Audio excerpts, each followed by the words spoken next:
Welcome to Behind Cleveland, a community-powered digital media platform dedicated to uncovering the heart and soul of Cleveland. Real stories from real people, amplifying voices, places, and spaces. And step outside the city limits with Beyond Cleveland, bringing you stories from around the nation. Tune in to discover and explore as we take you behind.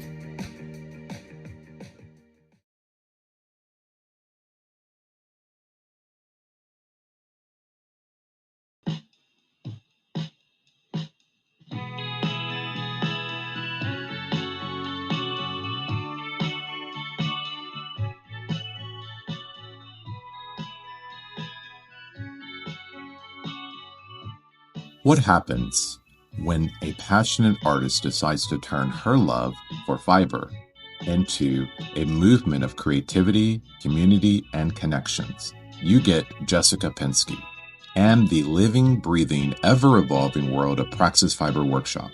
Welcome to this episode of Behind Cleveland, where we dive deep into the stories of the people and places that shape the region.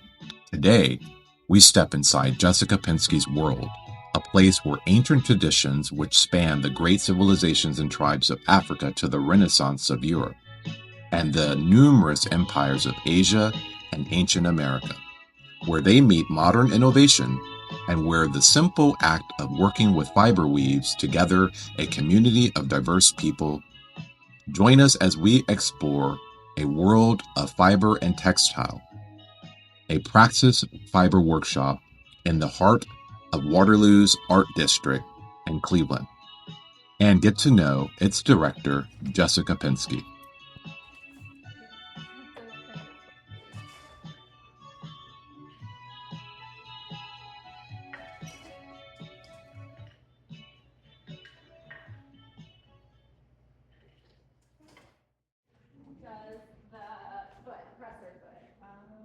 Textiles have told human stories for centuries, shaping cultures and economies.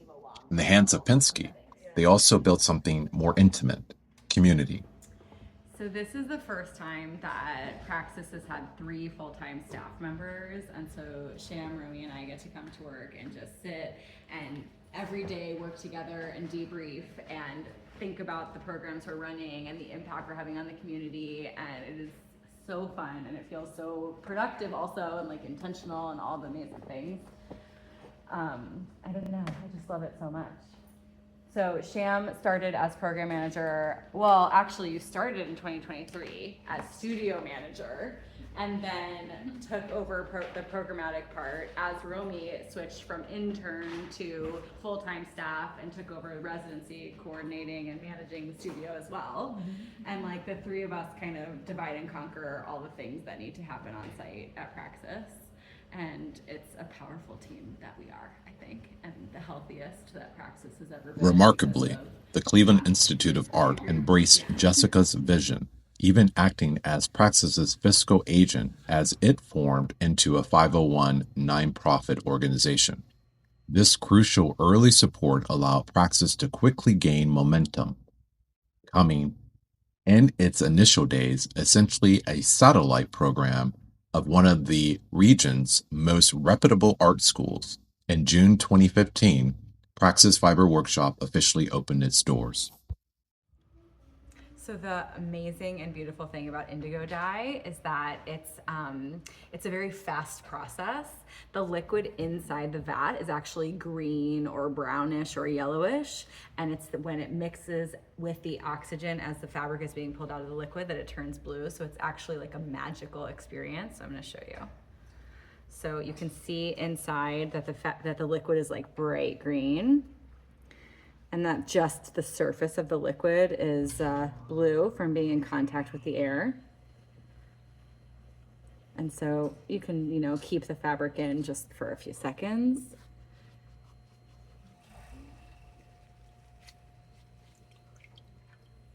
And then as the time kind of goes and the fabric mixes with the oxygen, that beautiful green actually goes away and turns blue before your very eyes. But Praxis's commitment to textiles extends beyond the looms and into the earth itself.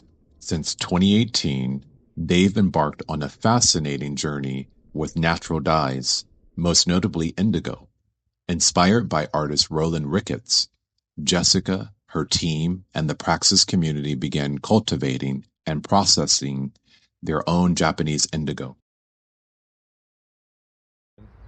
This is where we start all of our indigo seeds in this small greenhouse. We actually just started a crop last week, and so nothing is growing yet, I don't think. Probably not. Nope, I don't see any green in there. But ultimately, we'll have a field or two of natural indigo, and we'll get to process or harvest those leaves, turn the leaves into dye, and get to use that dye with the community, kind of like what we did inside. Always looking towards the future of fiber arts, Jessica and team took a significant leap in 2020 with the launch of their digital weaving lab, putting them at the forefront of an exciting new frontier, making them the only group outside of a couple of universities within the state of Ohio to have digital looms.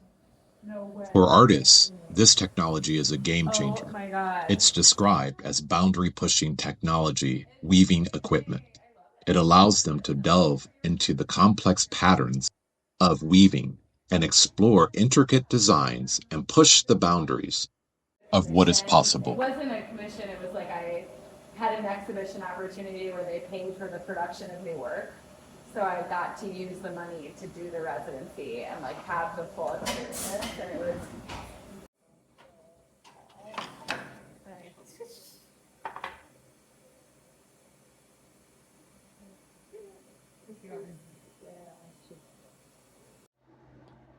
So this is the project that I'm working on at the moment.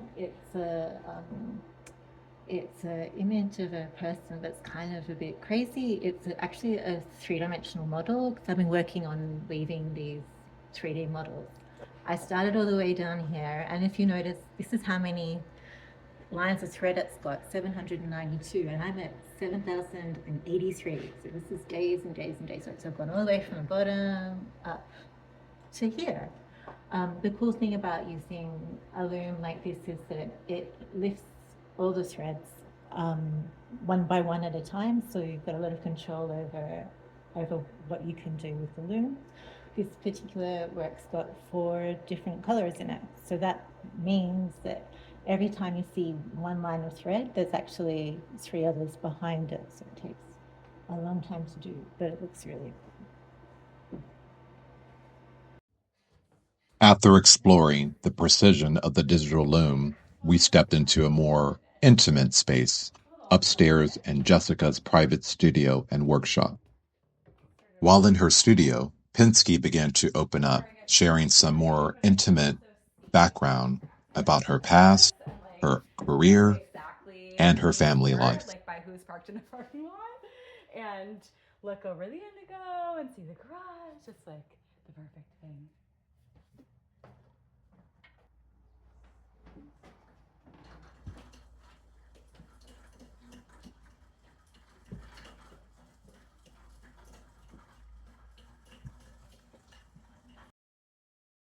Yeah, well, I wasn't thinking I would stay in Ohio forever. The plan was get some years of teaching under my belt and then go back to New York because that's ultimately where my art career is going to be. That's where my brother lives. And we were gonna like grow old close to each other, and that was always the plan. And I think that without the department collapsing the way it did and Praxis as an idea, that looking back, that it was so naive. It was like, I could do this thing. Like, people my age in Ohio are buying buildings and opening businesses, and I just came from New York and Boston, and that was never going to be possible there. And I want a business, I want a building. It was like that kind of thing. And my friend and I at the time, we would drive around and just like look at empty commercial spaces all over Cleveland, and just felt like this opportunity calling, you know. And so ultimately, when it came down to like, okay, now Praxis is a real thing and we need an actual building, I went to 5 or 6 different neighborhoods in Cleveland and was totally fall in love with Waterloo. Like, I met people who were artists, like kind of living in the community that they were working. So the merchants in the street also lived in the community.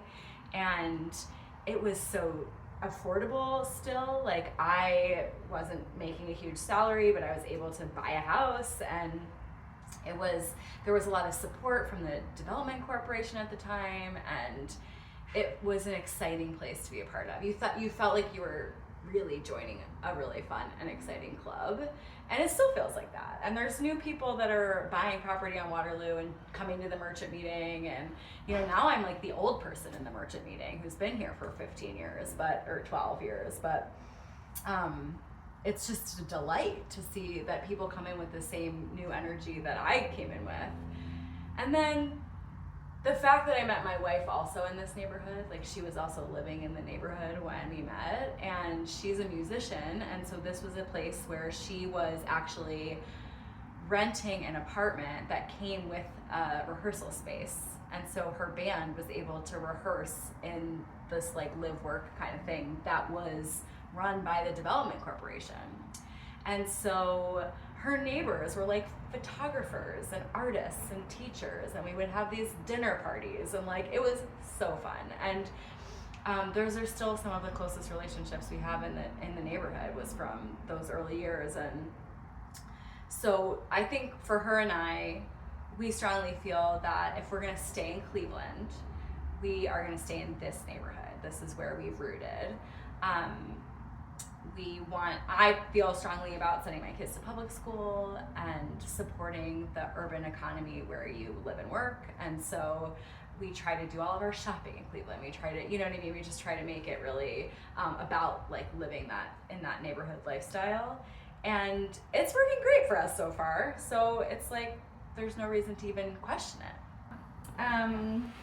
Well, I grew up in Akron, Ohio, and my father is a physician, and my mom was a chemist until my brother and I were born. And then she sort of devoted her life to motherhood and volunteer work. So I had an example of someone who was really, really committed to her community and spending a lot of time on community engagement and improvement in all of her different ways.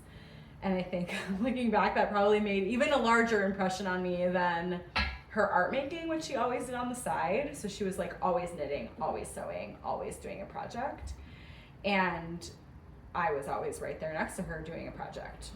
Sign me up, every project. So my brother followed in my dad's footsteps, and he went to medical school. And I will vomit at the sight of blood or faint. So that was not an option for me, even though my dad would have loved for me to go to medical school.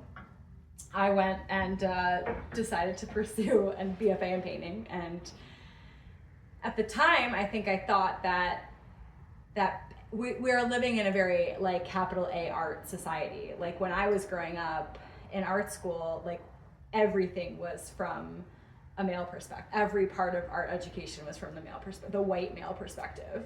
And there was no place for talking about an alternate material, about soft material as a viable art form. It was painting and sculpture, and those were your choices. And so I love painting. I went to school for painting, but it was really quickly in grad school where I just realized like it wasn't my process, it wasn't my material. And that's when I got really interested in weaving and became kind of like obsessed with learning to weave as soon as I finished grad school. And I got my first loom and was hooked, and I realized that I needed to like use my degree and get a job in academia, which was always the plan because I am a teacher at heart. Like I love teaching and I love sharing knowledge, and I had so many people that were so important to my development as an artist. I was just like, that would be so cool if I could do that for even one person. As the conversation unfolded, Pinsky opens up about her life and her leap of faith, leaving behind a teaching career at the Cleveland Institute of Art and channeling what some might seem or consider as a setback. Pinsky, however, saw it as an opportunity. something which led to the foundation of something extraordinary, an ending which became the beginning of Praxis, her most transformative work yet. I was hooked. And then 1 year later, they announced that they were going to eliminate the department and that I was no longer going to have the position of my dreams. And I just didn't hear that is what happened. What I heard is opportunity. And I, thinking back to what it took to not only get the Institute to give me 26 floor looms and all sorts of other equipment, but to let me use their name as I traipsed around town and tried to open a business with CIA as my partner, for them to have the trust and the vision and the foresight to do that is like actually incredible. So I was 28 years old. I'm like, who does that for a 28-year-old?